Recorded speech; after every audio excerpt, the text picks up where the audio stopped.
নমস্কার বন্ধুরা, welcome back to natural Damodar river. তো চলে এলাম আজকে নতুন একটা পর্ব নিয়ে। তো আজকে আপনাদের দামোদর নদীটা ঘুরে দেখাবো আজকে, আর দামোদর নদীর ওয়েদারের বিষয়ে আপনাদেরকে সমস্ত তথ্য আজকে দিয়ে দেবো। ঠিক আছে, দুদিন যাবত কিন্তু দামোদর নদীতে কী চলছে, খুবই বৃষ্টি চলছে, খুবই খারাপ ওয়েদার, নিম্নচাপ সৃষ্টি হয়েছে দামোদর নদীতে এবং আশেপাশের অঞ্চলগুলোতেও। দামোদর নদীর জলটা দেখুন কত বেড়ে গেছে। ঠিক আছে, জলটা অনেকটা কমেছিল, এখন কিন্তু জলটা প্রচুর বেড়ে গেছে, অনেকটা পর্যন্ত কিন্তু জলতলটা উঠেও গেছে। ঠিক আছে, খুব ভয়ঙ্কর উঠে গেছে। এখান থেকে যদি কেউ পড়ে আর ওঠার ক্ষমতা নেই। ঠিক আছে, এতটা বেড়ে গেছে। ওই দিকটা দেখুন, ওই দিকটাও সাংঘাতিক বেড়ে গেছে একদম জলটা, প্রচুর জল বেড়ে গেছে এদিকটা করে। ঠিক আছে, আর মাছ ধরাও কিন্তু এখন চলছিল সকালের দিকে, এখন কিন্তু মাছ ধরা কমে গেছে অনেকটাই। ঠিক আছে, এখন একটু জলটা কমলো বলে কিন্তু ভিডিওটা করা কিন্তু সুবিধা হচ্ছে। দামোদর নদীতে যতই বৃষ্টিপাত হোক তবুও কিন্তু বালিচুরি কিন্তু চলেই যাচ্ছে। ঠিক আছে, আপনাদেরকে দেখিয়ে দিই আর একটু, দামোদর নদীতে কিন্তু এখন প্রচুর বালিচুরি হচ্ছে। ওই যে জায়গাগুলো আছে প্রচুর প্রচুর বালিচুরি হচ্ছে এবং মাছ চুরিও হচ্ছে। ঠিক আছে, আমাকে বলে মাছ নিচ্ছে না মানেই মাছ চুরি। ঠিক আছে, আমাকে যদি বলতে যে মাছ ধরতে যাচ্ছি, আমার বাড়িতে যদি খাতায় যদি লিখে দিয়ে আসতো তাহলে ঠিক আছে ব্যাপারটা। ঠিক আছে, একটু মজা করলাম আর কি। দেখুন সব বালিচুরি হচ্ছে এখন দামোদর নদীতে। এটা কিন্তু মজা নেই, এটা একদম সত্যি কথা। দেখুন জলটা কতটা বেড়ে গেছে। এই যে ডেঞ্জার পয়েন্ট যেখানটা বলতাম আপনাদেরকে, ডেঞ্জার পয়েন্টের জলটা দেখুন খুব বেড়ে গেছে। এগুলো কিন্তু আমরা যখন আগের বারে ঘুরতে ছিলাম তখন কিন্তু এগুলো খুব কিন্তু মানে জলটা অনেকটা কমেছিল, এখন কিন্তু জলটা অনেকটা বেড়ে গেছে।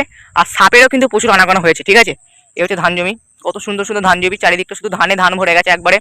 ঠিক আছে, সুন্দর আবহাওয়া। ঠিক আছে, একটু ঠান্ডা ঠান্ডা পড়েছে, খুব গরম ছিল কিন্তু এখন একটু ঠান্ডা ঠান্ডা পড়েছে। যাই হোক, আবার লেপ গায়ে দিয়ে শুতে হবে রাতের বেলা। তো মাঝখানে দ্বীপগুলো কিন্তু বেরিয়ে গেছিলো, আবার কিন্তু দ্বীপগুলো ডুবে গেছে। ঠিক আছে, আর মাঝখানের চরটা তো ডুববে না, আর এদিকটা যেমন জলটা অনেকটা কমা ছিল কমাই আছে, কারণ এই দিকটা হচ্ছে সব থেকে নিচু জায়গা না, ওই দিকটা বেড়ে গেলেও জলটা ভর্তি হচ্ছে এই জায়গাটা করে। তাই ওই দিকে জল কিন্তু বাড়ার কোনো রকম সম্ভাবনা নেই। ওই যে ওই জায়গাটা কথা বলছি, ওই জায়গাটা করার কথা মানে ওই জায়গাটা জল বাড়তেই পারে না, কারণ এই দিকটা করে প্রচুর নিচু জায়গা এই জায়গাটা করে। যার ফলে কি হচ্ছে, ওইদিকে জলটা বাড়ার ফলেও কিন্তু এইদিকে সব কটা জলটা কিন্তু নিচেই গড়িয়ে গড়িয়ে কিন্তু নেমে যাচ্ছে। যার ফলে ডোবা হচ্ছে শুধুমাত্র এই জায়গাটা করে, এই জায়গাটাই যে পুরো জায়গাটা যে এরিয়াটা, এখানে হচ্ছে সর্বাধিক ডোবা। আর ওই দিকটা কিন্তু ডোবা হয় না বলতে গেলে। আর আবহাওয়াটা একটু দেখে নিন, আকাশের আবহাওয়াটা খুবই খারাপ আবহাওয়া।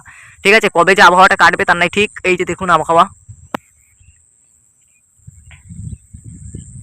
তো আপনাদের ওখানে কিরকম আবহাওয়া একটু কমেন্টে লিখে জানাবেন। ঠিক আছে,